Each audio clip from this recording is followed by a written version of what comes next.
Rocking રેનાટર્સ rocking achiever group આજે આપણે મળી રહ્યા છીએ મનીષાબેનને જે મહેસાણાથી છે.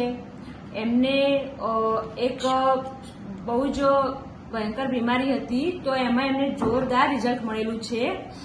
બરાબર, તો આપણે એમના મુખેથી સાંભળીએ કે એમને કેવા કેવા રિઝલ્ટ મળ્યા છે રેનાટર્સ નોવા લેવાથી. તો મને પહેલા બીપીની તકલીફ 2 વર્ષથી ચાલુ જ હતી.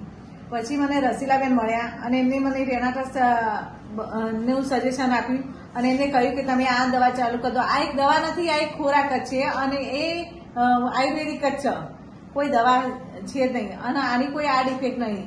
એટલે મેં આ દવા ચાલુ કરી. પછી મને 10 દિવસમાં તો આનું રિઝલ્ટ તો મળી જ ગયું. પણ એના પછી પણ મને ગ્રુપમાં હું જતી તો મને શ્વાસની તકલીફ બહુ જ હતી. એનું મને સરસ રિઝલ્ટ મળ્યું. શ્વાસની તકલીફનું તો બહુ જ રિઝલ્ટ સરસ મળ્યું. એટલે બધાએ આ દવા લેવી જ જોઈએ, કારણ કે આ એક ખોરાક જ છે અને જેને તકલીફ હોય કે ના હોય પણ આ રેનાટર્સ લેવાથી જો તકલીફ હશે તોય દૂર થશે અને ભવિષ્યમાં કોઈ તકલીફ આવશે જ નહીં. એટલે હર ઘર આ દવા આ રેનાટર્સ હોવી જ જોવે. રોકિંગ રેનાટર્સ રોકિંગ એચીવર ગ્રુપ.